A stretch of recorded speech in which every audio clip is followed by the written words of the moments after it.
Hello and welcome to another episode of the Mind Solution podcast, where today this is like a Christmas present because I am joined by the fabulous Carol Look.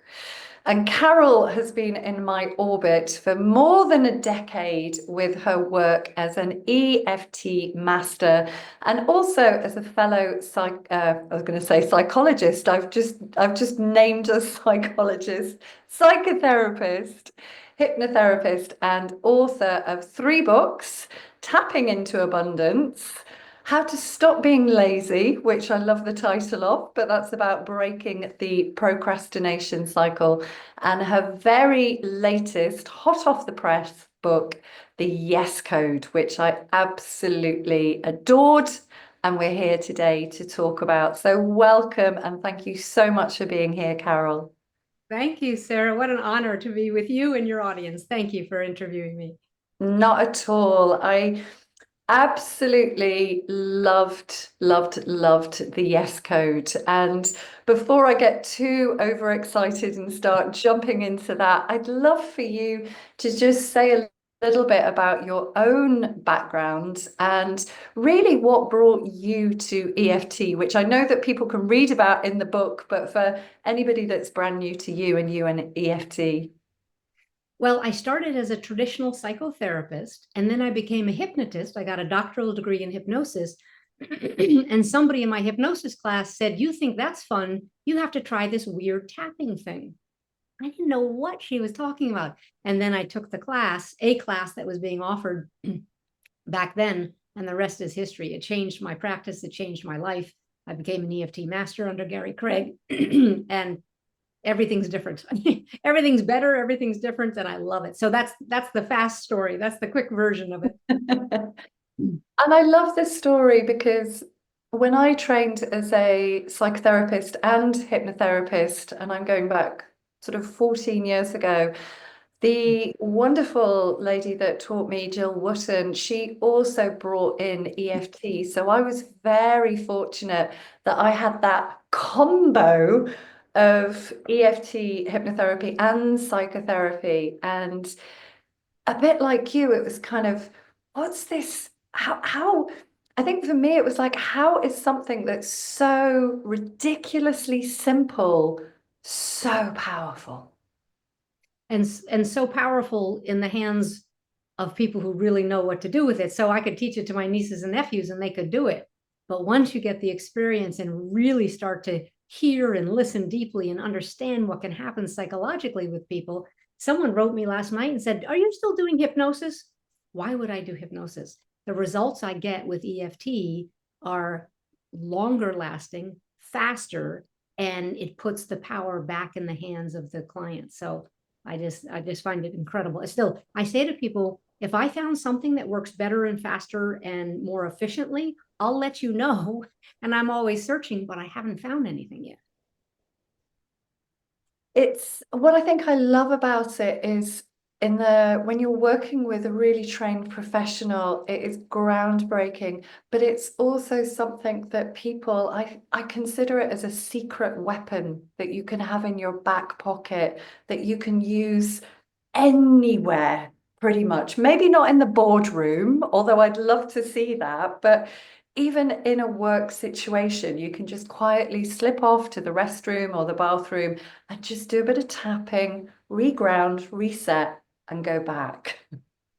Well, who doesn't have anxiety? Who doesn't have some issues and fears and worries and concerns, with their nervous system and what's going on with their boss or their family? And I do have people do the tapping underneath the table in the boardroom. So courtrooms, boardrooms, school classrooms, everywhere. So yes, it Yes, is a I know. secret. In the dentist, you can just tap on your fingers. But I'd Absolutely. love to hear what inspired you to write the Yes Code, because I think what I really found so powerful, Carol, was your own personal story and how raw and real that was and is. and just how open and transparent that you are in the book about it. And I thought, my God, this woman has gone through so much. So yeah, I'd love to hear more about your motivation for the S code. Well, the inspiration is funny that the personal story in there. Yeah, that's the first time I've done that. So that'll be interesting. The inspiration was really this has been my work for years, getting clear and helping people stop these sabotaging behaviors. So while I talk about my history and how I became a procrastinator, a people pleaser, a perfectionist, someone struggling with addictions, right? How I that went on most of my life. And now the work I've been doing is to solve that. And what happened over the last probably decade or 15 years of doing EFT is I refined it and refined it and refined it and help people stop doing these behaviors that are so obviously getting in their way. So I ask the right questions, I have them get clear. We do, tap, tap, tap to release the beliefs and the feelings that are in your way. And then you can make these decisions to go forward. You can take your next and find your next yes step. So the inspiration was really to get it out to more people, to really get it to as many people as possible. But the history is there that I have all 7 of the behaviors that I talk about in the program. So in the book and the program. Oh, you're not alone. You are not alone. I think apart from the clutter, I could certainly tick a lot of those myself.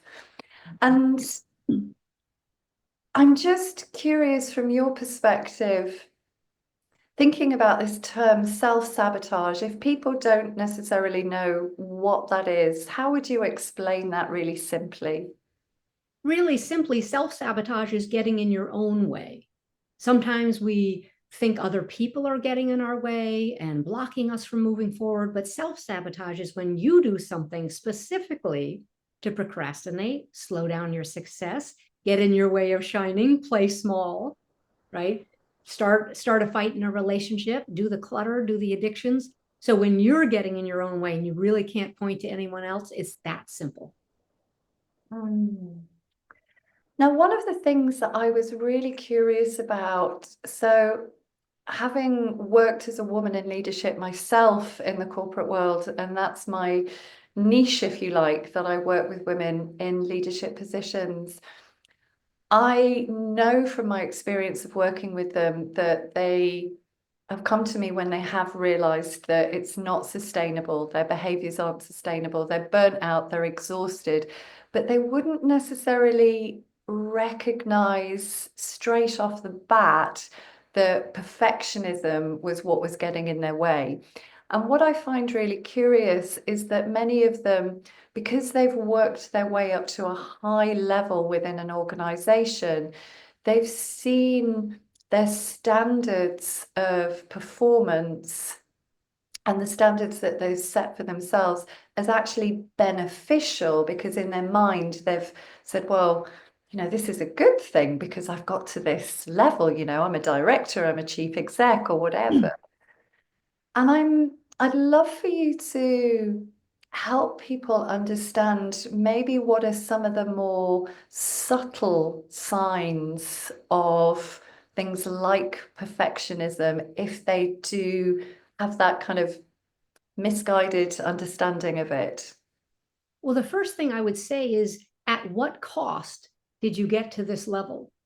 Because the final self-sabotage behavior I talk about is neglecting your self-care. So people can say, I got promoted, or I'm making this much money, or look where I am in the company, and they're burnt out. So being burnt out is a signal that you've been perfectionistic, that you have no work life balance, that you're not taking care of yourself and you're only taking care of business and overworking there. So one of the questions is, what's the downside, right, of reaching your goals when they're in their own way? And sometimes the downside is because I do have to work too hard and 18-hour days. Well, then that's not a goal. And why would you want to get there? So perfectionism is really doing something, doing it again, checking it twice, checking it 3 times just to make sure. So your work ends up, you have no leeway. You have no room to say, I did my best. It may not be the best, right? And it comes from this feeling of never enough, not enough. That's the real thing that you want to get to. And the questions in the book that I keep asking are, what's going on that would make you do that? Why, when perfectionism actually slows you down, it doesn't make you better at work. It actually slows you down because it takes so much time. Why would you do that? And people often say, because when you ask the right questions, they will also often go deeper and say, because I'm trying to get someone's approval. If they're honest, that's what they'll say. I'm trying to get approval of the boss, of my mother, of my caretaker, of the teachers back in whatever grade. So that's what you really want to look at. Why would you continue perfectionistic behavior when it burns you out? Yes, but I'm here in the corporation. At what cost? At what cost? So I don't know if I'm answering the question, but there's No, absolutely spot on. And I remember when I did my EFT training, the trainer talking about you. So this is how long you have been in my orbit, and talking about this fabulous question, or rather the two questions: what's the upside of holding on to this? And also what the downside is. And it just cuts through so much noise, doesn't it? other people will say, okay, that's a simple question. What's the payoff? But I find when you ask people what's the payoff of their behavior, they can get a little defensive or a little prickly. So I just say, everyone has upsides and downsides. What's the upside of staying stuck? And they'll say, well, I hate it. What do you mean? Well, you've procrastinated 3 times this week and last month, and you got in trouble from your boss, about it. So just what's the upside of staying stuck? Then they can look at their life and say, oh, because if I'm not stuck and I stop procrastinating, I start to shine. I start to grow in my business and my visibility. And I'm afraid of someone taking a shot at me, someone being upset with me, someone being jealous. So that's how you have to get to it, because you can't tap on procrastination or perfectionism, because it's the behavior. And what we care about are the feelings and the beliefs that trigger your behavior. And then that's how we get results. So we have to back into it and say, wait a minute. Okay, the behavior is perfectionistic behavior or procrastination or people pleasing. What's going on that makes you do that? And that's what the questions do, is back you up, back you up to where it started. Absolutely.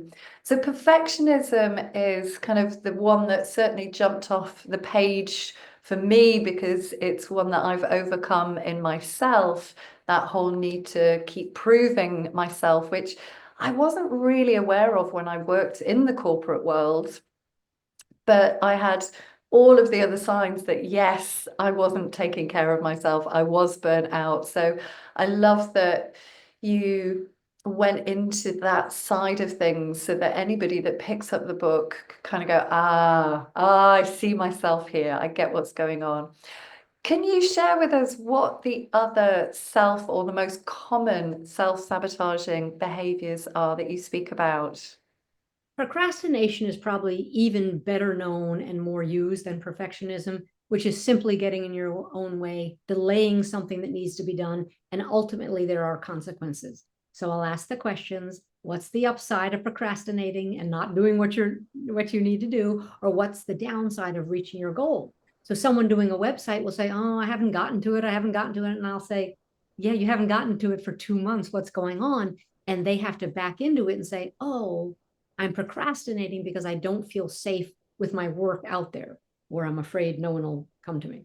Then we have the people pleasing, right? So people pleasing, where you don't say no, you don't trust your instinct and your gut. And then when you do, you're afraid to disagree or to say no to a boss or to a friend or a colleague, right? So people pleasing is very damaging. The addictions go everywhere, because I see people now addicted to the busy work, addicted to the distraction of perfectionism. So they're not getting anything done. They're just redoing something over and over again to try to be perfect, when the truth is they can't be perfect. No one's going to be perfect. But if you have the feeling of inadequacy, you're going to want to try to be perfect, right? Collecting clutter, another distraction, right? All the addictions, the weight loss, I've done a lot of work in the weight loss field. All the addictions are important. Clutter can be an addiction, right? Collecting stuff to feel better, because that's what addictions do for you. They make you feel better temporarily, right? Drama relationship is the only one I don't have. Picking a fight, if you're scared of intimacy or scared of something going on, then you end up distancing yourself quite cleverly. And as I say, I think the most important one for me, because it was the thread for me, was neglecting self-care. And I was able to get away with it when I was initially in corporate and working too hard, and then working too hard when I transitioned into grad school. I got away with it because I was so young. But eventually your body catches up, your body and mind catch up. So neglecting self-care, I find is the most important, because all the others start to change when you start taking care of yourself. Absolutely.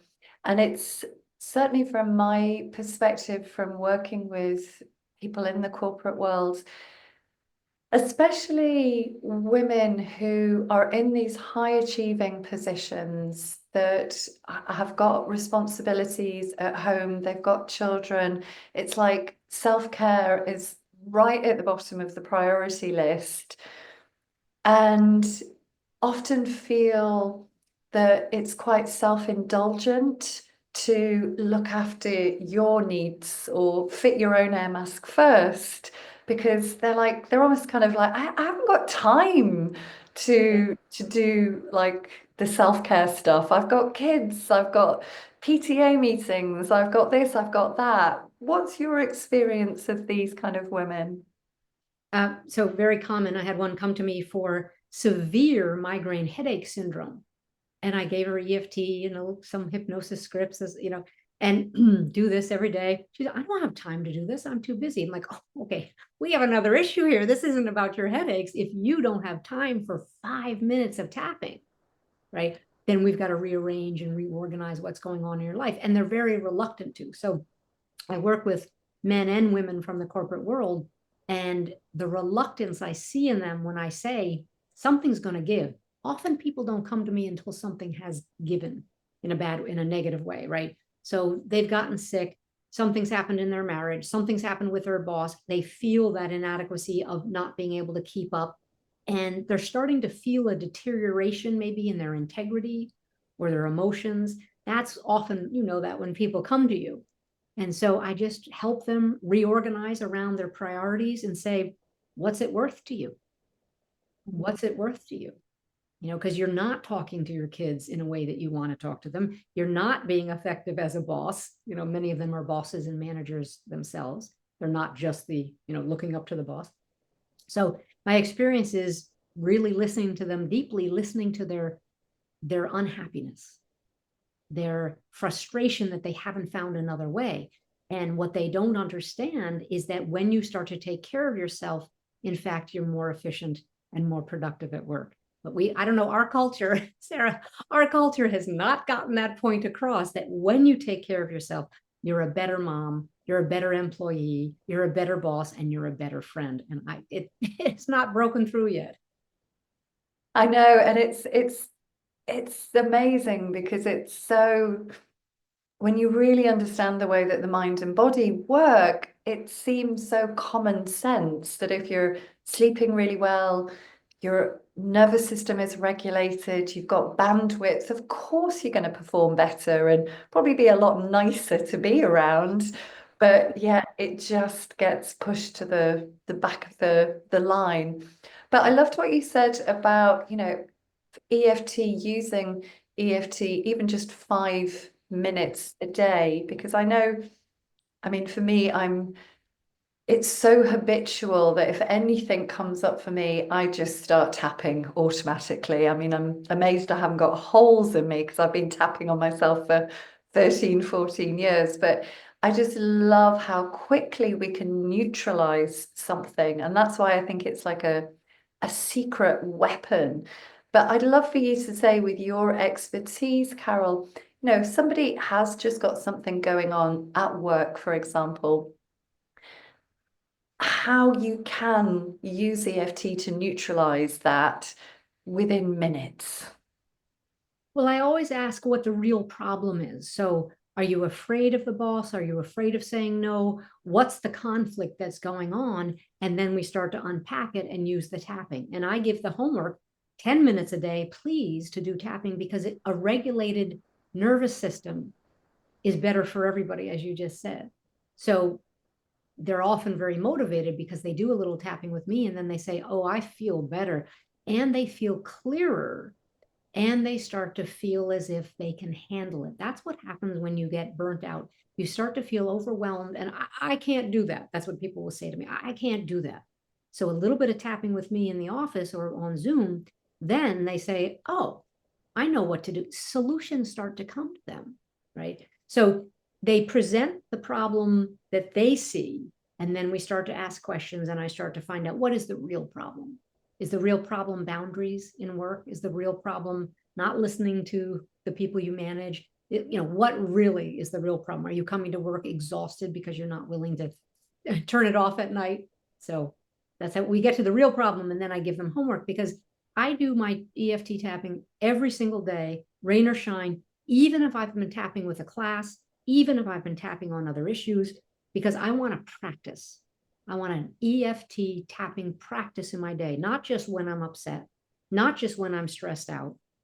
I like doing it every single day, no matter what. And that's what I give my clients. And that's what happened. It was probably 15 years ago when I was giving that as homework. And I thought, I'm not doing a regular practice.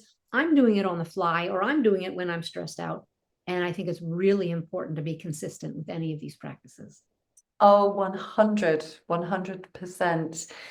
And one of the things that you talk about a lot in the book is about a regulated nervous system, or rather a dysregulated nervous system, and how these self-sabotaging behaviors like procrastination or perfectionism are wired into the nervous system. So for somebody that was listening that didn't really understand very much about the nervous system, can you help them to understand what it is that you mean by these behaviors being wired into their nervous system?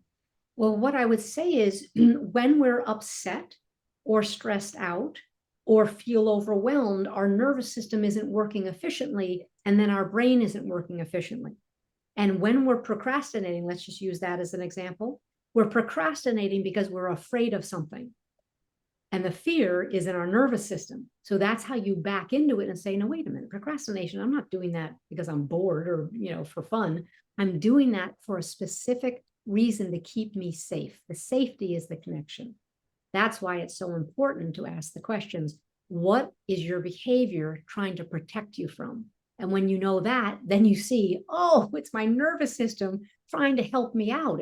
And some people will say, well, that's weird. That's odd. Well, it's not odd. Your nervous system will do anything it takes. Your nervous system will help you gain 20 pounds if it needs to, if you feel safe that way. So the safety is what weaves the nervous system and the behavior and the feelings and the beliefs all together. That's the common denominator. Yeah. And it's interesting, I had a client earlier today, and it was very poignant given that we were talking today, because they experienced procrastination, they experienced fear of failure, that sort of scared to do and say the wrong thing because of their childhood experiences, the relationship with a parent.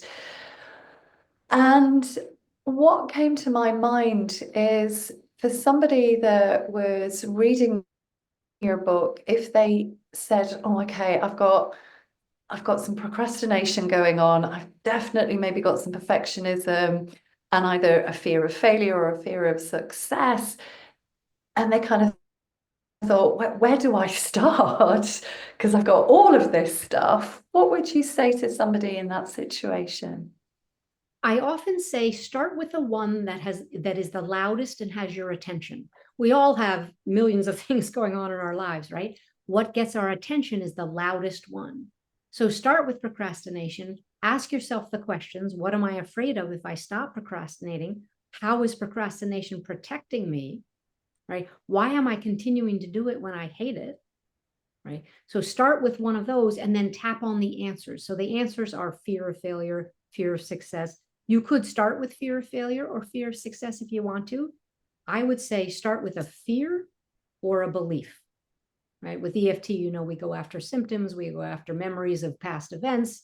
Maybe you have a PTSD issue around work, that's going on. But start with a fear and you'll get really, really far. And then you'll start to unpack it.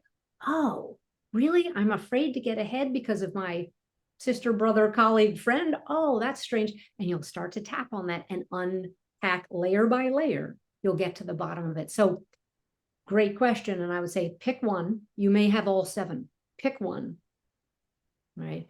And start doing the main thing, which is taking care of yourself, right? By starting a practice, 10 minutes a day if you can.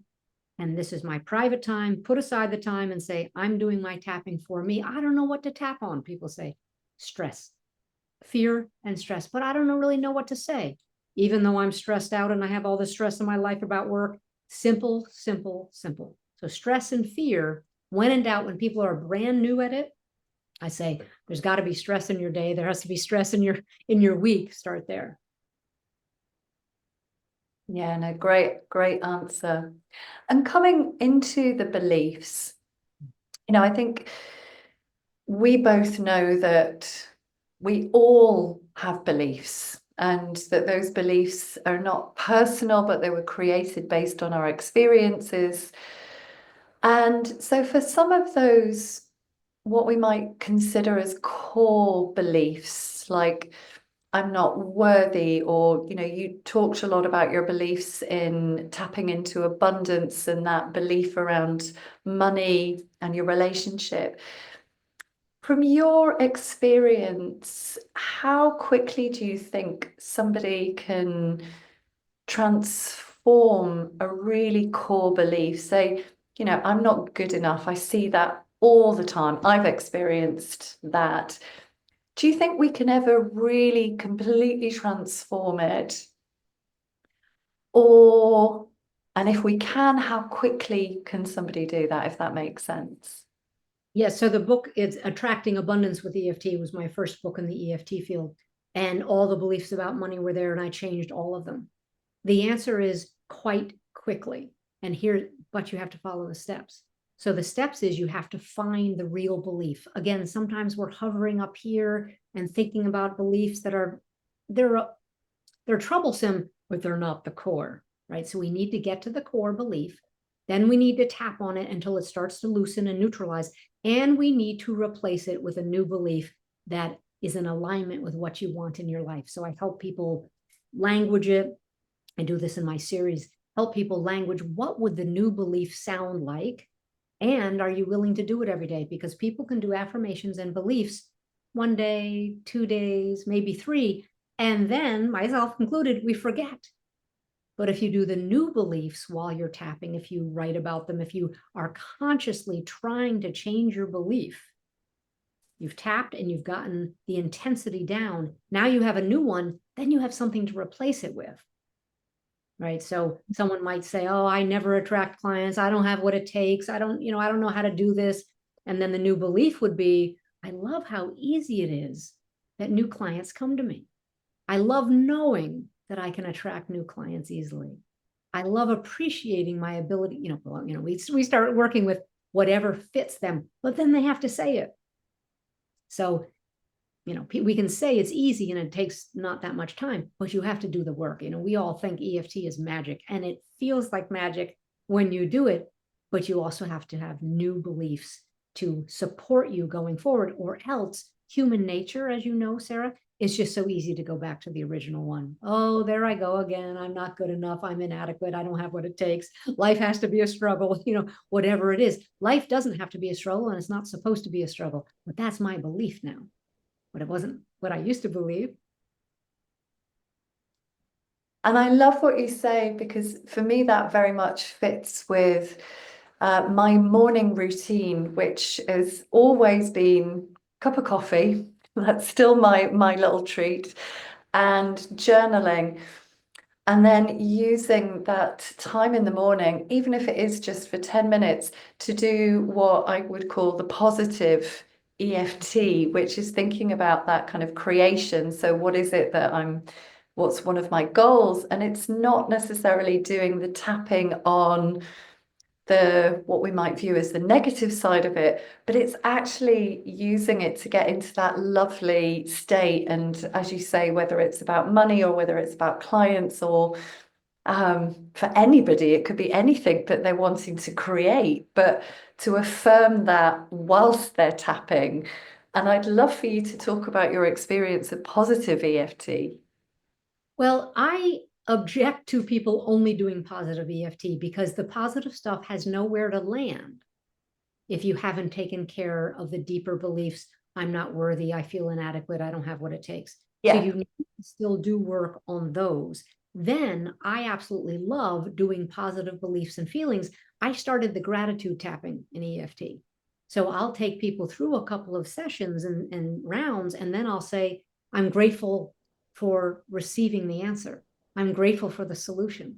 I love receiving the solution, and it just changes the energy. It's all about vibration, and it changes that. So when someone comes to me and says, oh, I don't want to talk about the problem, I think you have to talk about the problem because you're not covering it up. It's not working. Is it working? It doesn't work. So anyone who thinks that they're only doing positive tapping and it's not working. And I know because of how many people for how many years have come to me saying, yeah, that doesn't really work, does it? No, because you've got a real, legitimate, genuine concern, fear, frustration going on, and you're entitled to validate it. Some people say, uh, that a huge part of EFT is the validation. Yes, the scientific research, you had Peter on, Dr. Stapleton on, the scientific research is amazing, but we can't really quantify the validation, finally saying the truth. People say that to me every single day. I can't believe I just said that out loud. Thank you for validating it. This is incredible, right? And we haven't even started the tapping yet. They're just owning the truth about their conflicts or their feelings. So do that first, then do positive tapping. And if you're not getting anywhere, the message is you need to go back to unraveling the challenge, the problem, what's really going on. And it may be hidden. It may be a couple of layers down. And that's why I also don't like people doing just positive, because it's on the surface. It's too much on the surface. And if affirmations work that well, we all wouldn't need all these other techniques, and we'd be doing much better. So to stick with it, you need to get the negative down and neutralized, and then the positive has some place to land. No, I agree. And after 14 years of tapping on myself, I would hope that I've addressed the core beliefs by now. And just picking up on what you said there about the belief might be a couple of layers down. I'm curious, for people who maybe pick up your book and have never really delved into the personal development, self inner work, and you've asked some brilliant questions in your book, but if they're sort of really scratching their head and saying, I don't know what my beliefs are, how somebody can get to those layers, or whether actually in these situations it's better to go and work with an EFT specialist, because we are the ones that can put that mirror up and we can hear the language. I mean, I think you and I are probably quite ninjas at being able to spot things, because some people might, and we also know, don't we, that the mind likes to play hide and seek. So it's like, I'm not uncovering that belief. What would you say in that scenario? Well, the first thing I say is, if you want to know what your beliefs and feelings are, take a look at your life. And they'll say, what do you mean? Well, how's your bank account? It's not where I want it to be. Why not? Because I'm convinced that the economy, and you start to hear the beliefs coming out. I have a lot of prompts in the book, answer these questions and answer these prompts, fill in the blanks so that people can get to what's really going on. So it's not just on the surface. So your beliefs sound like, I'm convinced that. I know that this is true, right? All fill in the blank. All people with money are this. All men are this. All women are this. So I just continue to encourage them to say, if your relationships are failing one after the other, after the other, after the other, what belief do you think supports that? What do you mean? Well, what might you believe about relationships? Oh, they never work. They'll come out with it. They won't even realize they're talking in the language of beliefs, but they are. So we're all built on beliefs and feelings, is what I say. And we've got to find them. What do you believe about the economy? What do you believe about wealthy people? What do you believe about relationships? What do you believe about the corporate world? Just keep asking that, and they'll say, oh, well, the convictions come out. And then I say, that's a tappable issue. I've never come across anything yet which wasn't a tappable issue. Very, Now, the other very, thing that you talk about, and you talk about it again from your own background and history, is trauma and the impact of trauma. And I know from having worked with so many people over a long period of time that some people might consider trauma as, oh, well, we all go through stuff in our childhoods, or, they might have gone through, say, for example, a tricky divorce or a situation at work and say, well, it's just a bit of a hard time, and aren't necessarily aware that they are holding on to trauma, and if that's developed into PTSD or complex PTSD. And I'd love for you to share what might be some of the indicators that people can recognize that will let them know that actually they are holding on to trauma, that this isn't just something that happened as a kid. well, I'll often bring it to if they bring to me, that thing happened a long time ago, but it's a long time ago, and I think I've dealt with it. I will ask them, and how do you feel about it now when you're bringing it up to a new person and you can see it in their face?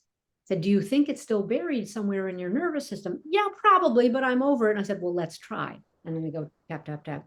What I would say to answer your question directly about maybe what are the signals or the signs, deep burnout, continuing to not take care of yourself means that somewhere you learn you're not worth taking care of.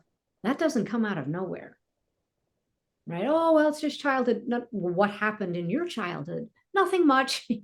And eventually they'll start to say what's going on, because our childhood experiences teach us how we should see the world, even if it's completely, distorted, which it always is. That's how we learn it. That's how we learn what to do. And what I say in the book, which is important, is that I didn't have these distinct, huge car accident, this, and this. I had the trauma of always waiting for something bad to happen because my parents were alcoholics. And that's as important to the nervous system as someone who has a car accident, someone who gets yelled at regularly, someone who had a terrible, awful abuse in their childhood, right? So trauma, the definition of trauma is that it affects several systems in your body, that it's affected your nervous system, your skeletal system, your respiratory system.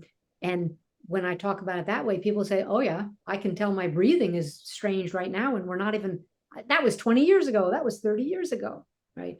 And then what I'll say is, let's just do a little tapping on it and see what happens. And we clean it up.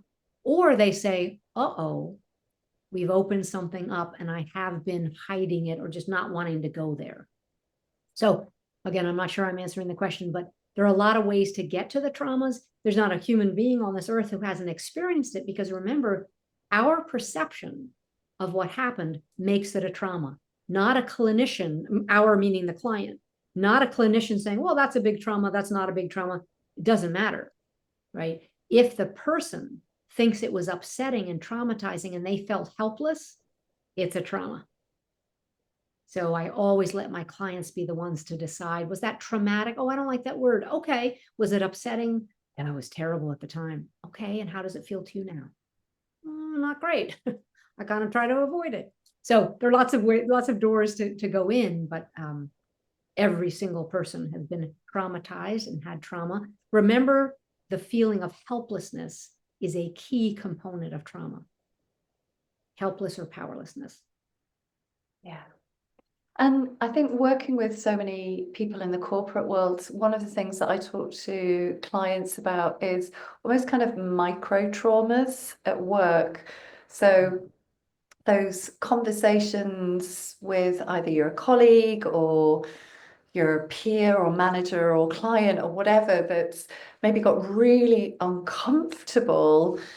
And women might say that's not a trauma, because in their mind they have these big events as traumas, and it's like, So if this wasn't traumatic, why are you still ruminating about it 2 weeks later or still worked up about it or whatever? And I think what I see with my own clients is where they love EFT is that they can have these experiences. And of course, we're all humans. Sometimes we do react in this way, especially if it's unexpected, but they know that at some point during the day, they can just spend 5, 10 minutes tapping on themselves, calm everything down, they get clarity, they get perspective, and it's like they've sort of wiped the slate clean and they can get on with their day. Whereas in the past, they might still be wrestling it to the ground 2 weeks later in their mind.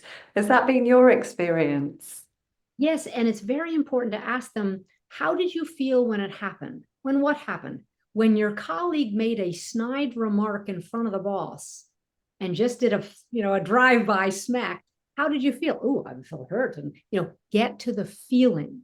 I felt helpless. I couldn't say anything. We were in a meeting and someone was passive aggressive and said something. So get to the feeling: hurt, betrayed, surprised, shocked. And it may have been a 5-second interaction. Those are the ones that make up our lives. Yes, there are massive childhood traumas and huge things going on, but those little things are what get to us and what build up in our nervous system. And then if it's on top of a nervous system that was dysregulated as a child, then you have no resilience. There's another factor. If people say, how do I know if I've been traumatized? How's your resilience? Terrible. I'm exhausted. I don't sleep well, right? I'm not taking care of myself. Then your resilience needs some help. And it likely started long before this boss. And why would you stay with a boss who's talking to you this way? Well, then we get into the money stuff and the helplessness. So lots of angles again, but 5 minutes of tapping can take care of something that, as you say, they're ruminating over. The pebble in the shoe is what I call it. It's like that thing that it just it still bothers you, even though the person says, but it was so small. Well, yes, it was small, but evidently it was meaningful. I love that analogy because you're absolutely right. When you've got a pebble in your shoe, it's really annoying. And picking up on what you said there, Carol, that getting into the feeling, because I'm wondering, we know that a lot of people can be, especially if they have experienced trauma, they can be quite disconnected from their body, not feeling safe in their body. So they're spending all their time up here in their head. And I know with my clients, I might sometimes talk about, where do you feel something in your body? And they're like, oh, it's in my head. And so it's like, well, actually, we don't experience emotion in the head, we experience that in the body. So if somebody was working with EFT and they were kind of, either reading your book or doing something, they were like, I don't know how I feel about it because they are disconnected, what would you say? Sometimes I prompt them and say, is guilt, how does guilt, come together in your life? How does abandonment, how does betrayal? Yeah, nah. And then I'll say one and they'll go, you'll see it in their face. How about anger? Oh no, we're not allowed, never do anger in my family. Oh, okay. So you're afraid of the anger. Absolutely. They start to talk about it and it is intellectual. And then I'll move into asking them, is it possible that you're afraid to go to your feelings because of habits? You weren't allowed to, you're not supposed to, you got very good about being in your head. And they'll say yes. And I'll say, well, how about tapping on, I'm afraid to get to my feelings? And they say, yep, I am, but I'm afraid to even do that tapping because I don't want them to come out. Well, this doesn't make them come out. This lowers that resistance to even going in and finding out. You have control and power still. You don't want to deal with the guilt, you don't have to. But to say to a psychotherapist, I don't have guilt, I don't have hurt, I don't have anger, it's not rational. And they get that very, very quickly. So either what you're saying, go to the body, right? Where do you feel it? When the person insulted you and you thought it was just a quick thing at work and it didn't really bother you that much, where do you feel it? Sometimes when they're up here, they can't even feel that. So I say, well, what do you think that would have made someone else feel? Oh, I bet they would have been humiliated. Oh, okay. And then, right. So sometimes it's subtle and we kind of walk around it and go in it, but the main feelings, guilt, sorrow, anger, fear, right? We can usually get to those, even if how we get to them is, even though I'm afraid to touch any of my feelings because I'm afraid I could what? And they fill in the blank, collapse, deteriorate, get so angry I don't want to, I'm scared of myself. We've all again learned about emotions and how to express them and how not to express them. And actually, what I'm hearing is that it really is great if somebody can work with an EFT professional, because we know that the mind can play hide and seek. I think your book is absolutely fabulous, but for somebody that's maybe got more going on for them, or they are disconnected, to not think, yeah, I didn't really feel anything. This EFT stuff, it doesn't really work, because we know that we can hold that space for people. We can see what's going on. Like you say, you could just pick up those subtle shifts in behavior or see something in their eyes, and you're like, yeah, I can see what's going on here. But thinking kind of back to me, if I worked in the corporate world and had no knowledge of this stuff, it might be more tricky to sometimes try and work through that stuff on our own. Does that make sense? It's always better to have an extra pair of ears and eyes. And as you say, trauma itself means we don't want to go there. If we've been traumatized, we'll say, no, no, no, I'm fine. Right. So it can be a combination. So people, I'll often give them the homework is just do your stress relief. Just do stress relief every day. And they already get enough benefit from it, right? Without seeing somebody, then they'll maybe come to see me or come to see somebody else, and they'll be able to get to the more hidden nooks and crannies or something that's a little more complex. But you could do tapping on your own just on fear. I'm afraid of confrontation, right? I'm afraid of saying no. I feel guilty. You could get so far working on those and start to reveal the structure underneath that is making you behave the way you want to behave. People come to me mostly and come to you because they don't like their behavior or they don't like the feelings that they're sitting with. Like, oh, I've been angry for months, or I've been hurt for weeks, or as you said, the divorce didn't go well, or something's going on with the kids. Or they don't like how they're behaving. They're overeating, they're over drinking, they're finding themselves really reactive at work and they want to get to the bottom of it. So they come in with one of those, and then they're sitting in here or sitting on Zoom, and then we can just ask the questions and get to, where do you think that started? Why do you think that's going on? Why do you think your reactivity is so quick that you can't stop yourself? What do you think is it's coming from? Yeah.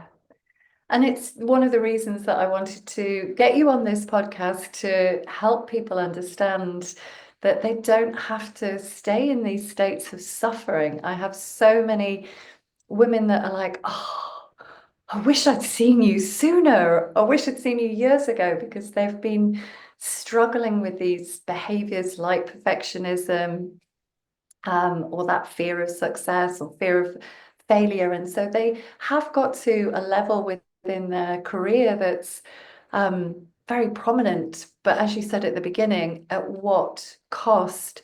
And actually, there's usually a big cost to their relationships as well, and putting their relationships and their marriages under stress.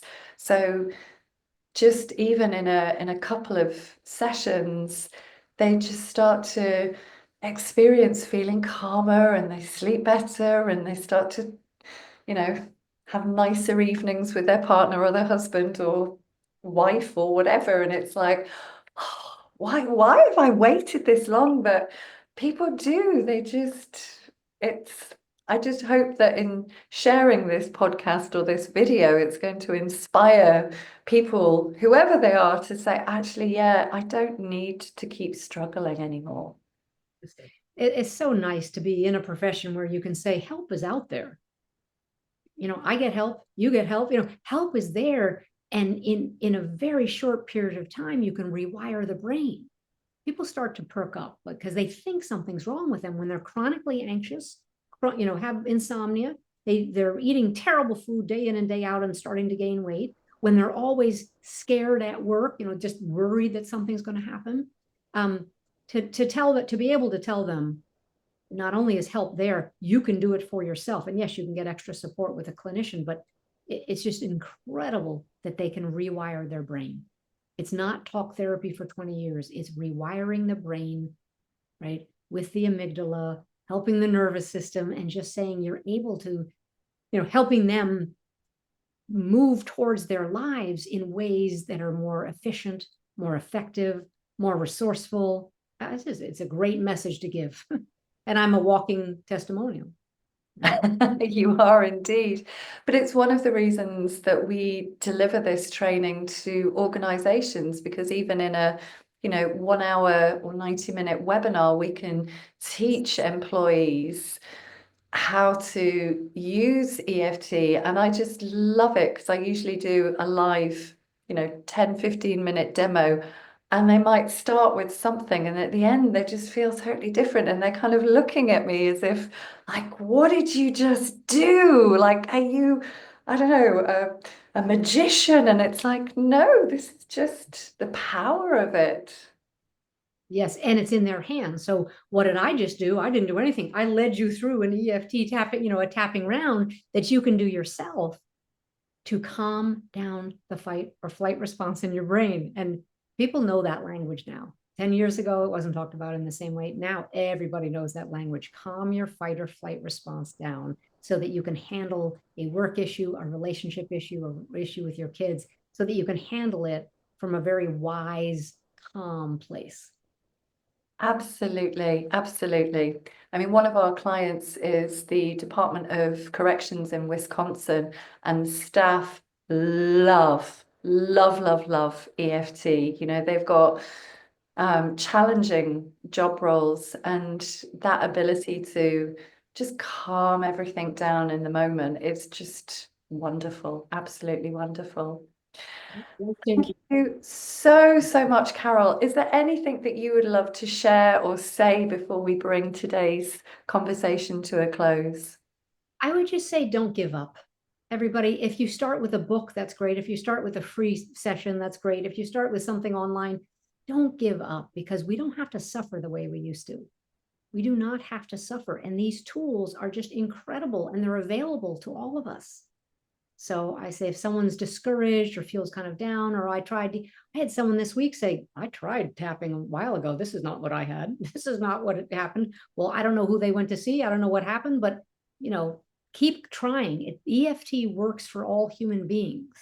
So if you're not, it may not be your favorite tool, but don't stop. Don't stop trying to get the relief and the comfort that comes from the tapping. Absolutely. Well, thank you so much. We will share the link to your book on the podcast, Carol, but it's been an absolute joy. If you want to hang on for one moment, and I just want to say thank you to everybody that is listening, and yeah, happy tapping. Happy tapping. Thank you, Sarah. What a pleasure.